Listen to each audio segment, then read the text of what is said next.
കൊടുവള്ളി എന്ന് പറഞ്ഞാൽ പൊതുവെ മുസ്ലിം ഭൂരിപക്ഷ പ്രദേശമാണ്. എല്ലാ കാര്യങ്ങളും അതിനനുസരിച്ച് നീങ്ങുന്ന സ്ഥലമാണ്.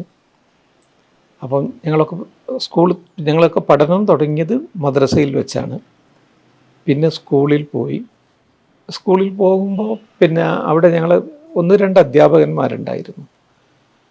അവർ വളരെയധികം സ്വാധീനിച്ചു. ഒന്ന് ലോവർ പ്രൈമറി സ്കൂളിൽ ഒരു അബൂബക്കർ മാസ്റ്റർ ഉണ്ടായിരുന്നു. അദ്ദേഹം വളരെ ശരിക്കൊരു മുസ്ലിമിനെ പോലെ തലയെക്കെട്ട് കെട്ടി വരുന്ന മനുഷ്യനാണ്. പക്ഷേ ഞങ്ങളെ രാമായണവും മഹാഭാരതത്തിൻ്റെയും ചരിത്രം ആ കഥകൾ മുഴുവനും മനസ്സിലാക്കി തന്നതും ആ കഥകൾ പറഞ്ഞു തരാറുണ്ടായിരുന്നതും ഇദ്ദേഹമായിരുന്നു.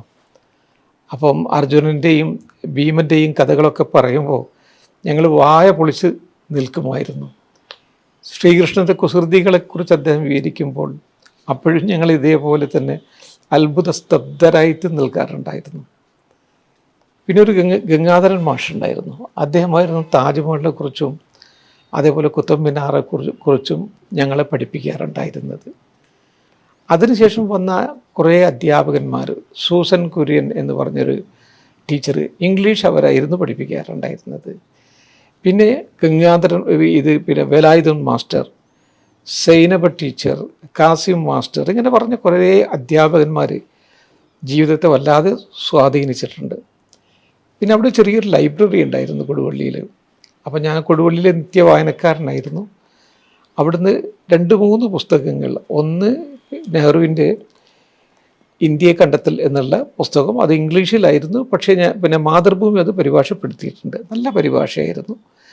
അതേപോലെ തന്നെ പിന്നെ ഗ്ലിംസസ് ഓഫ് വേൾഡ് ഹിസ്റ്ററി, വിശ്വചരിത്ര സംഗ്രഹങ്ങൾ എന്ന് പറഞ്ഞ് ഈ 2 പുസ്തകവും, പിന്നെ നളന്ദയെക്കുറിച്ച് ഞങ്ങളൊക്കെ അന്ന് 5ാം ക്ലാസ് വരെ മാത്രമേ മലയാളം പഠിക്കുകയുള്ളൂ.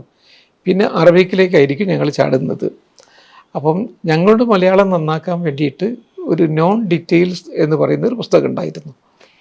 അതിൽ ഒരു പുസ്തകം ഉമയനല്ലൂർ ബാലകൃഷ്ണ പിള്ളയുടെ ഇന്ത്യയുടെ ഹൃദയത്തിലൂടെ എന്നുള്ള പുസ്തകമായിരുന്നു. അത് ഒന്ന് നളന്ദയെക്കുറിച്ച്, പിന്നെ വിക്രംശീലയെക്കുറിച്ച്, ബീഹാറിനെക്കുറിച്ച്, ഡൽഹിയെക്കുറിച്ചൊക്കെ ഉള്ളൊരു പുസ്തകമായിരുന്നു. ഈ പുസ്തകങ്ങളൊക്കെ എന്നെ വളരെയധികം സ്വാധീനിക്കുകയുണ്ടായി. അപ്പോൾ അന്ന് ഞാനൊരു തീരുമാനമെടുത്തു, ഇനി 10ാം ക്ലാസ് പാസ്സാവുകയാണെങ്കിൽ, കാരണം 10ാം ക്ലാസ് പാസ്സാകുക അക്കാലത്ത് ഒരു വലിയ കടമ്പയായിരുന്നു. അപ്പോൾ 10ാം ക്ലാസ് പാസ്സാവുകയാണെങ്കിൽ ഇനി ചരിത്രം ഉറങ്ങിക്കിടക്കുന്ന സ്ഥലങ്ങളിലായി പഠിക്കണം എന്ന് ഞാൻ അന്ന് ആഗ്രഹിച്ചു. അങ്ങനെ പിന്നീടുള്ള സാഹചര്യങ്ങൾ അതിന് ഒത്തുചേർന്നു. അപ്പം എനിക്ക് അഡ്മിഷൻ കിട്ടിയത് അലിഗഡ് മുസ്ലിം യൂണിവേഴ്സിറ്റിയിലായിരുന്നു. ചരിത്രത്തിന് ഒരു വലിയ സ്ഥാനം നൽകുന്ന യൂണിവേഴ്സിറ്റിയാണ്. അപ്പോൾ അവിടെയുള്ള കുറേ അധ്യാപകന്മാർ, അവരുമായി ബന്ധപ്പെടാൻ കഴിഞ്ഞു.